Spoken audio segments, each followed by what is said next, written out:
Congolais, chaque fois ils crient haut et fort stop génocide à l'est de la République démocratique du Congo. Ils ne savent pas les causes et les raisons qui sont à la base du conflit entre le Rwanda et les Congos qui créent des génocides aujourd'hui. Vous embarquez avec moi vers les années 1274. Avant l'arrivée des grandes puissances européennes, l'Afrique était composée des royaumes et des empires. Les Mali, l'Éthiopie, les Congo et le Bénin.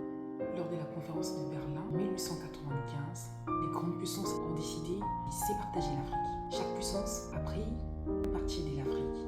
Ils ont décidé de faire du Congo un État neutre. Ils ont opté 3 lois pour les Congos. Ils ont dit que les Congos restent un État neutre. 2, des commerces libres. Et de 3, une liberté des navigations. Ils ont attribué les Congos à la responsabilité du roi Léopold II de la Belgique.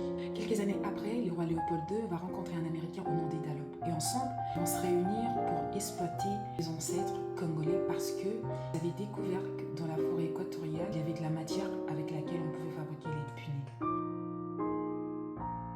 Pendant de nombreuses années, ces actions ont détruit les ancêtres congolais. Les grandes puissances européennes se sont rendues compte de la mauvaise gestion. Ils ont décidé de destituer le roi Léopold II à la gestion du Congo et l'attribuer à la Belgique. En 1910, la Belgique négocie avec les Allemands les colonies de Tanzanie, Ouganda, Rwanda, Burundi, de bouger les frontières entre le Rwanda et les Congos. Et suite à ces actions, les Congos avaient perdu à l'époque déjà, en 1910, 2 de ces localités, les Tchangungu et les Gisenyi. Les autorités belges avaient donné un délai de 6 mois à toute la population qui vivait entre les frontières de ces 2 villes de choisir dans quel pays ils voulaient appartenir. Et bien évidemment, certains ils ont choisi de rester dans les frontières congolaises et les autres les frontières rwandaises. Le 1er août en 1994, l'Allemagne déclare la guerre contre la Russie. La Russie étant alliée à la France, l'Allemagne profite au même moment et attaque la France en passant par la Belgique. Et c'est par là qu'a commencé la Première Guerre mondiale. Et au même moment, la même année, l'armée tanzanienne commence à attaquer les Congos sous la direction du général allemand. 2 ans plus tard, le même commandant attaque de nouveau Goma vers Ituri pour obtenir de l'or et les commandants belges va constituer avec lui une armée de 150 000 soldats.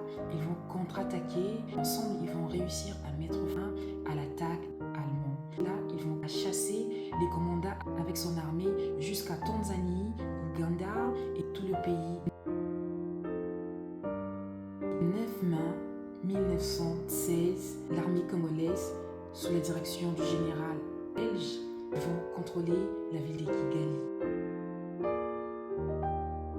Le 6 juin, ils libèrent la ville de Bujumbura et tous les pays qui étaient sous colonie allemande, c'est-à-dire la Tanzanie, le Rwanda et le Burundi. Suite à la défaite de l'armée allemande face à l'armée congolaise, les Nations Unies va décider de donner à la Belgique la gestion de ces 3 pays, Tanzanie, Rwanda, Burundi. Et la Belgique, pour faciliter la gestion de ces 4 pays, il va réunir la Tanzanie, le Rwanda, le Burundi et les Congos. Il va l'appeler Congo, Rwanda, Burundi en 1925. Et en 1930, Congo étant un grand pays dans l'Union Congo, Rwanda, Burundi, les Belges vont décider de faire de l'agriculture dans la ville de Kindu. Et pour ce faire, ils vont aller chercher les Rwandais et renforcer la main-d'œuvre. Et ils ont créé une mission appelée MIB, Mission des immigrés Banyarwanda. Et c'est comme ça pour la toute première fois que les Rwandais sont entrés au Congo.